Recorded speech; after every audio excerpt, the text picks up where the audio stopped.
Hello everyone, मैं S के सिंह।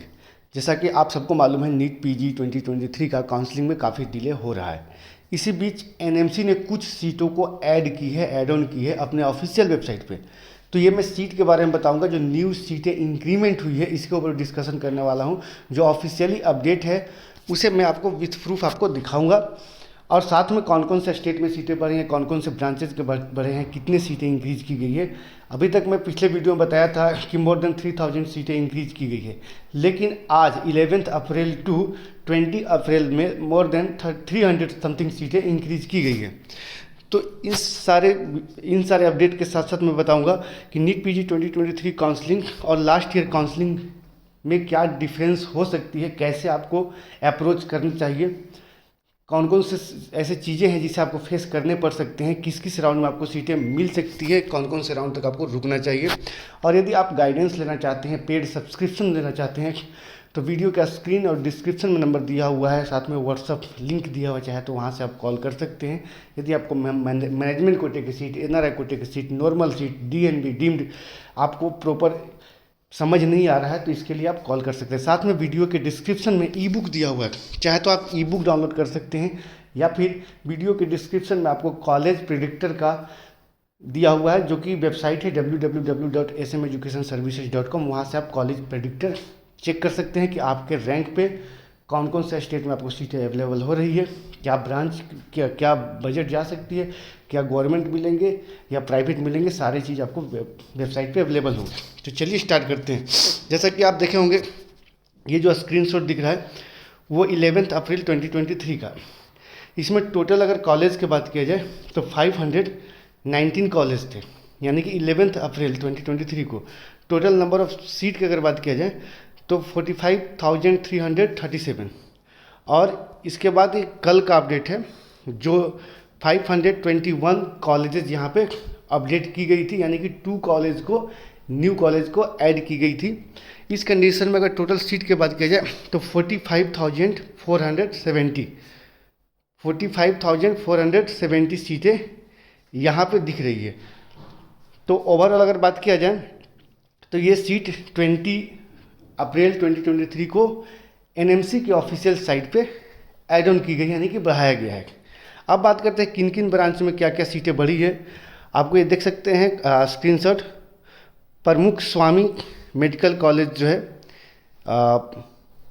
यहाँ पे ट्रस्ट का कॉलेज, इसमें 3 सीट ऐड की गई है।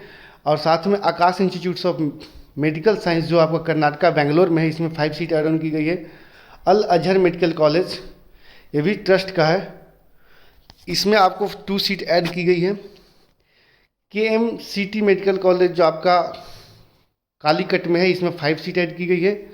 रोहिलखंड मेडिकल कॉलेज जो यूपी बरेली में है, इसमें 3 सीट ऐड की गई है। इसके साथ साथ अगर बात किया जाए KMCT मेडिकल कॉलेज में 5 सीटें ऐड ऑन की गई थी, और इसमें आपको फिजियोलॉजी की सीटें जो है ऐड की गई है केरला के अंदर। और इसके बाद KMCT मेडिकल कॉलेज में 5 सीट ऐड की गई है, उसमें से आपको बायोकेमिस्ट्री का भी सीट है। Subharti institute of medical science Telangana में है, इसमें 2 सीटें इंक्रीज की गई रेडियो डायग्नोसिस का। इसके माला रेड्डी मेडिकल कॉलेज में भी 3 सीट को ऐड की गई है। वेस्ट बंगाल में 4 सीटें ऐड की गई है Shri Ramakrishna institute of medical science. मैं आपको हमेशा यही बताते आया था कि सीटें हर साल इंक्रीज होती है, और इस साल भी इंक्रीज होगी। और लगभग 5,000 के नियर अबाउट सीटें, जनरली 4,000 तो इंक्रीज होता ही होता है। 4,000 5,000 इन द सेंस ये नहीं कि सिर्फ MD MS के क्लिनिकल सीट ही इंक्रीज होंगी, नॉन क्लिनिकल भी होंगे, DNB में भी सीट इंक्रीज होंगे, NB डिप्लोमा का भी होंगे। तो ओवरऑल सारे अगर कोर्सेज को, सारे ब्रांचेज को अगर ऐड किया जाए तो लगभग 5,000 से ज़्यादा सीटें इंक्रीज हो सकती है। इसमें मैक्सिमम ऐसे स्टेट है जहां private medical college new add on होने वाले हैं, या फिर ओल्ड प्राइवेट कॉलेज में न्यू PG सीट आएंगे, या फिर कुछ नए गवर्नमेंट कॉलेज के अप्रूवल मिलेगा, और साथ में कुछ नए पुराने जो ओल्ड गवर्नमेंट कॉलेज है उसमें न्यू सीट ऐड ऑन की जाएगी, जो कि परमिटेड होगी। इस कंडीशन में आपको काउंसलिंग में अप्रोच करना होगा लास्ट ईयर और इस साल के बीच में। आपको काउंसलिंग में क्या डिफर रहा था पिछले साल का, उसे आपको देखना बहुत ज़रूरी होगा, क्योंकि पिछले साल जो काउंसलिंग हुआ था उसमें भी काफ़ी काउंसलिंग और रिजल्ट के बीच गैपिंग काफ़ी ज़्यादा था। इस बीच मैक्सिमम स्टूडेंट थे जिन्हें रैंक काफ़ी अच्छा था लेकिन रेडियो की सीट चाहिए थी, बजट भी था, लेकिन उन्हें ये लगा कि 4 मंथ जो हमें डिले हो रहा है, ये 4 मंथ में हो सकता है मैं इससे और बेटर अपना प्रिपरेशन कर लूँगा और जनवरी में मेरा एग्ज़ाम हो जाएगा। इसे देखते हुए वो अपना प्रिपरेशन में लग गया और एग्ज़ाम का भी डेट बढ़ा दिया गया था, और एग्ज़ाम का डेट बढ़ा और उनका तैयारी भी स्टार्ट हो गई थी। इस कंडीशन में ना ही वो रेडियो की सीट ले पाए और इस साल वो एग्ज़ाम फेस किए। तो ऐसे कंडीशन में इस साल भी मैक्सिमम स्टूडेंट हैं जो नीट पीजी 2024 के लिए तैयारी में लग चुके हैं, और लगने का मतलब ये हुआ कि अब वो यही चाहते हैं कि अब अगले साल मैं और अच्छा करूँगा, क्योंकि इतना ज़्यादा डिले हो रहा है। तो मैक्सिमम स्टूडेंट ये तो टारगेट अपना बना के चल ही रहे होंगे कि अब हमें नेक्स्ट ईयर ही जाना है। जिन्हें बजट का प्रॉब्लम आ रहा है, जस्ट क्वालिफाइड है, या फिर जो नॉन एलिजिबल है आफ्टर कटअप रिवीजन क्वालिफाई करेंगे, या फिर जो क्वालिफाई हैं लेकिन डिजायर ब्रांच उनको अपने रैंक पर लग रहा है कि हमें नहीं मिल पाएगा, इस कंडीशन में अपना प्रिपरेशन में लग जाते हैं। ऐसे में अब नंबर ऑफ़ सीटें भी बढ़ेगी, कुछ स्टूडेंट अपना प्रिपरेशन में भी लग जाएंगे। अब यहाँ पे क्या होता है कि नॉलेज जो होता है स्टूडेंट के पास काफ़ी पास हो जाते हैं। लगभग 5 मंथ 6 मंथ के अगर गैप मिलेंगे तो आपके पास समय बहुत है। अगर आप डेली 1 घंटा भी रिसर्च करते हैं चीज़ों को तो आपके पास काफ़ी ब्रॉड इन्फॉर्मेशन हो सकती है। ऐसे में स्टूडेंट के पास इतना ज़्यादा इन्फॉर्मेशन हो जाता है कि वो गवर्नमेंट के लिए इसलिए टारगेट कर रहे हैं। गवर्नमेंट में जैसे राउंड 1 की काउंसलिंग हुई, सपोज आपको राउंड 1 में सीट नहीं मिला, आप सीधा राउंड 2 में गए। राउंड 2 में आपको सीट नहीं मिला, लेकिन जो सीट आपको मिलना चाहिए था वो सिर्फ मॉपअप में ही मिलना था। लेकिन आपने क्या किया कि चॉइस फिलिंग करते समय आप डर गए कि हमें राउंड 1 में सीट नहीं मिली, राउंड 2 में मिलेगा या नहीं मिलेगा, मैं क्यों ना कुछ और अपने चॉइस के ब्रांच हैं, second choice, third choice, fourth choice है, उसे भी ऐड कर दूँ। तो लास्ट में वो सेकंड, थर्ड, फोर्थ चॉइस को ऐड करते हैं और ऐसे में वो सीटें उन्हें मिल जाती है। और ऐसे मैक्सिमम स्टूडेंट करते हैं, जिसे सीट ब्लॉकिंग भी बोल सकते हैं। ये सीट ब्लॉक होता है जब आपको सीट पसंद नहीं है। फर्स्ट और सेकंड चॉइस ही सिर्फ आप ज्वाइन कर सकते हैं, थर्ड फोर्थ फिफ्थ चॉइस आप ज्वाइन नहीं कर पाएंगे।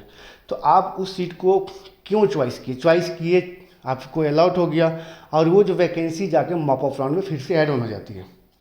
ऐसे में जो स्टूडेंट को छोटा ब्रांच चाहिए था, जो आपका फोर्थ फिफ्थ सिक्स्थ चॉइस था, ऐसे ब्रांच चाहिए था, उन्हें ये ब्रांच नहीं मिल पाता है और ऐसे कंडीशन में उन्हें इनसे भी छोटा ब्रांच चॉइस करने पड़ जाती है। तो आप लोग की छोटी सी मिस्टेक की वजह से और भी स्टूडेंट को नुकसान होता है जिनका रैंक अच्छा होता है। तो साथ में कुछ ऐसे स्टूडेंट होते हैं जो छोटा ब्रांच लेके अपने आप को सेक्रीफाई करते हैं और उस सीट को ज्वाइन करते हैं। ये रहा गवर्नमेंट की बात। गवर्नमेंट में गवर्नमेंट के साथ साथ स्टूडेंट डीएनबी भी चॉइस करते हैं, एनबी डिप्लोमा भी करते हैं। किसी स्टूडेंट को एमडीएमएस की सीट ना मिल के डीएनबी में रेडियो का सीट मिल गया, जो कि उन्हें सेकेंड या मॉप अप राउंड तक एमडीएमएस में रेडियो मिलना चाहिए था। ठीक है, तो ऐसे गलती करते हैं। अब हम बात करते हैं वैसे स्टूडेंट के लिए जो प्राइवेट सेक्टर में जाना चाहते हैं और उनका रैंक उतना अच्छा नहीं है, मोर देन 3 4 5 स्टेट में सीटें मिल सकती है। अब लगभग 14 से 15 ऐसे ओपन स्टेट है जहां आप ट्राई कर सकते हैं। इस कंडीशन में हर एक स्टेट का इन्फॉर्मेशन आपके पास है। कहीं पे आपके रैंक पे 25 लाख पर एनम, कहीं पे 30 लाख पर एनम, कहीं 35 लाख, कहीं 40 लाख, कहीं 8 लाख पर एनम, कहीं 12 लाख पर एनम है। ऐसे में आप स्टूडेंट क्या होते हैं, मैक्सिमम स्टूडेंट के काउंसलिंग में पार्टिसिपेट करते हैं, मल्टीपल ऑप्शन रखते हैं, मल्टीपल चॉइस रखते हैं कि हमको कहीं ना कहीं सीटें मिले। और ऐसे में क्या होता है, उन्हें अगर 5 या 6 राज्य का, 5 से 6 स्टेट का आप काउंसलिंग करते हैं, उसमें से 4 स्टेट में आपको सीट अलॉट हो जाती है राउंड 1 में। आप सिर्फ एक ही सीट ज्वाइन कर सकते हैं क्योंकि राउंड 1 फ्री एग्जिट होता है 1-2 स्टेट को छोड़ के। आप क्या करते हैं, या फिर आप पूरे के पूरे 4 सीट छोड़ देते हैं, या फिर आप कोई एक सीट को ज्वाइन करते हैं। तो ऐसे में जो 3 सीटें या 4 सीट, 3 सीट या 4 सीट जो वैकेंट रहती है वो नेक्स्ट राउंड में चली जाती है। तो ऐसे में बाकी जो स्टूडेंट हैं उनको नुकसानात होते हैं, जिन्हें सीटें मिलना चाहिए था, जिन्हें सीट मिलता, और वो छोटे ब्रांच से फिर सेक्रीफाई करते हैं। तो सीट ब्लॉक के वजह से ही पिछले साल का जो कटअप था, खास करके private medical college, government medical college या डीम्ड यूनिवर्सिटी का, वो स्ट्रे वैकेंसी तक चली गई थी और स्ट्रे के बाद भी सीटें बच गई थी। तो इन सारी चीज़ों को अगर इस साल भी दोहराएंगे, इस बार भी वही होने वाला है किसी किसी ब्रांच में काफ़ी पॉजिटिव शिफ्ट दिखते हुए नजर आएंगे, काफ़ी ज़्यादा पॉजिटिव शिफ्ट। या फिर कुछ कुछ ब्रांच ऐसे हैं जिनमें आपको ऑन एवरेज दिखेंगे, कुछ कुछ ब्रांच है जिसमें नेगेटिव शिफ्ट भी दिखेंगे। इसका रीज़न क्या है? जैसे उत्तराखंड में राउंड 1 के बाद सीधा मॉप अप राउंड कराई गई थी। कुछ ऐसे मैटर फंस गए थे, इसकी वजह से काउंसलिंग डिले हो रहे थे राउंड 2 का, तो सीधा उनको मॉप अप कराना पड़ा। और मॉप अप में जो कट ऑफ था वो काफ़ी पॉजिटिव चला गया। पॉजिटिव इन द सेंस कि उनका जो काउंसलिंग काफ़ी डिले हो रहा था, स्टूडेंट दूसरे स्टेट में टारगेट किए। ऐसे में राजस्थान का काउंसलिंग पूरे ऑल ओवर इंडिया में सबसे पहले काउंसलिंग करा दी गई। और सबसे पहले काउंसलिंग कराने का मतलब कि यहाँ पे भी आपको नेगेटिव शिफ्ट गया, क्योंकि जितने भी स्टेट के स्टूडेंट थे वो राजस्थान की तरफ मूव किए। इसी तरीके से अलग अलग स्टेट का कुछ ऐसे ही सीन रहा था। जैसे कर्नाटका का काउंसलिंग में काफ़ी डिले हुआ था, तो इनके पास लास्ट मोमेंट में सीटें वैकेंट रह गई थी। इसके वजह से जो कटअप था, खास करके lower clinical branch anaesthesia, ENT, psychiatry, कोप था, इसका पॉजिटिव शिफ्ट चला गया था। यानी कि हाई स्कोर वाले, हाई रैंक वाले स्टूडेंट को भी सीटें मिल गई थी। तो ऐसा नहीं कि हर साल मिलेगा, बिहार में भी सेम प्रॉब्लम, उत्तर प्रदेश में भी ऐसे ही स्टे वैकेंसी राउंड में सीटें आ गई थी, कुछ मॉप अप राउंड में कुछ सीटें आ गई थी जो कि हायर क्लिनिकल ब्रांच सीटें आ गई थी। क्यों आई थी? ये सीट ब्लॉकिंग की वजह से आ गई थी, क्योंकि आप 4 स्टेट में 5 स्टेट में सीट ले चुके हैं और एक ही सीट, सिंगल सीट आपको ज्वाइन करना होगा, क्योंकि वहाँ डॉक्यूमेंटेशन करना होगा, फी जमा करना होगा। एक सीट से ज़्यादा आप ज्वाइन नहीं कर सकते। साथ में काउंसलिंग अलग अलग तरीके से कराई गई, कुछ स्टेट काफ़ी डिले थे, कुछ स्टेट अपना पहले करा लिए। तो इन सारे कंडीशन को अगर ओवरऑल देखा जाए तो इसका तो इम्पैक्ट पड़ेगा ही पड़ेगा, और इस साल भी जनरली वही होने वाला है। तो पिछले साल जिस तरीके से काउंसलिंग हुई थी उस तरीके से काउंसलिंग तो इस साल भी होगी। सीट ब्लॉक भी होगा, हर साल सीट ब्लॉक होता है। आप देखते हैं एमसीसी किस तरीके के नए रूल्स आती है। पिछले साल रूल तो था, इसके पिछले साल भी रूल था, लेकिन ये फॉलो 100% नहीं हुई। इस बार किस तरीके से लाती है, क्या रूल, न्यू रूल आएंगे, क्या कुछ चेंजेज आएंगे, डिफरेंस इस पर डिपेंड करता है। बाकी काउंसलिंग प्रोसेस में एक एक चीज़ों को आपको जज करना होगा, क्योंकि मेन रोल काउंसलिंग का ही होता है। सपोज आप अगर प्राइवेट के लिए, एनआरआई के लिए या फिर मैनेजमेंट के लिए सर्च कर रहे हैं, या फिर गवर्नमेंट के लिए, सबसे पहले मैं गवर्नमेंट का बता देता हूँ। सपोज मैं तो बता ही दिया हूँ, फिर से मैं दोहरा देता हूँ। सपोज आपको राउंड 1 में स्टेट कोटे से सीट नहीं मिल रही, नहीं ऑल इंडिया से मिल रही है, तो उसमें आप छोटा ब्रांच ऐड मत कीजिए जो आपको चॉइस नहीं है और जो आपको सीट चाहिए ही नहीं है। नहीं राउंड 2 में चॉइस कीजिए। अगर वो सीट लग रहा है कि मॉपअप में मिलेगा तो 100% मिलेगा, 100% मिलेगा तो मिलेगा। ऐसा नहीं कि राउंड 1 या राउंड 2 में सारे के सारे सीट खत्म हो जाते हैं, या फिर हाई क्लिनिकल ब्रांच हो, ऑन एवरेज क्लिनिकल ब्रांच हो। ऐसा नहीं है कि सभी सीट वैकेंट रहते हैं। अब यहाँ पे बात करते हैं उनके लिए जो गवर्नमेंट के साथ साथ प्राइवेट के लिए टारगेट कर रहे हैं, डीम्ड के लिए कर रहे हैं। तो आपको भी कम से कम कुछ ऐसे स्टेट होते हैं जहाँ आपको राउंड 1 में सीट मिलने की पॉसिबिलिटी काफ़ी अच्छा होता है और अच्छे कॉलेज का होता है। कुछ ऐसे स्टेट होते हैं जहाँ राउंड 1 ना होकर राउंड 2 में पॉसिबिलिटी ज़्यादा होती है। कुछ ऐसे स्टेट होते हैं जहाँ मॉप अप राउंड में होती है। कुछ ऐसे भी स्टेट होते हैं जहाँ स्टे वैकेंसी में काफ़ी सीटें हो जाती है, लेकिन रजिस्ट्रेशन इसके लिए करना कंपलसरी है। यदि उस स्टेट का, उस राज्य का रजिस्ट्रेशन है तभी आप सीटें ले सकते हैं। ऐसे में आप अगर रैंक अच्छा नहीं लाए और एनआरआई कोटे से सीट चाहिए, मैनेजमेंट कोटे से सीट चाहिए, तो इसके लिए भी आपको टारगेट अभी से करके चलना होगा। अभी से डॉक्यूमेंटेशन तैयार करके रखना होगा, अपना बजट रेडी करके रखना होगा, और साथ में स्टेट रेडी करके रखना होगा कि हमें कौन कौन स्टेट में एनआरआई से सीट मिल सकती है, कौन कौन से स्टेट में प्योर ब्लड रिलेशन चलेगा, कौन कौन से स्टेट में कोई भी ब्लड रिलेशन चल जाएगा, ठीक है, या फिर फी क्या है, कैसे सीटें मिलेंगी। और इन सारे तमाम जानकारी के लिए, इन सारे तमाम इन्फॉर्मेशन के लिए चाहे तो आप हमसे कांटेक्ट कर सकते हैं। हमारा ऑफिस पूरे ऑल ओवर इंडिया में लगभग 5 to 7 सेंटर हैं। पहला दिल्ली, राजस्थान, इसके साथ साथ महाराष्ट्र में आपका पुणे और मुंबई, इसके साथ साथ बेंगलोर में मेरा ऑफिस है। वेस्ट बंगाल चाहे तो विजिट कर सकते हैं, मध्य प्रदेश एंड विजिट कर सकते हैं, भोपाल एंड इंदौर। तो आप इन सारे तमाम जानकारी के लिए, खास करके मैनेजमेंट, एनआरआई कोटे, प्राइवेट सेक्टर के लिए, क्योंकि ज़्यादातर प्राइवेट सेक्टर के स्टूडेंट पैनिक होते हैं क्योंकि उन्हें पेमेंट भी करना होता है, पैसे भी काफ़ी खर्च होते हैं। साथ में सीट की भी कोई गारंटी नहीं दिखती है उन्हें।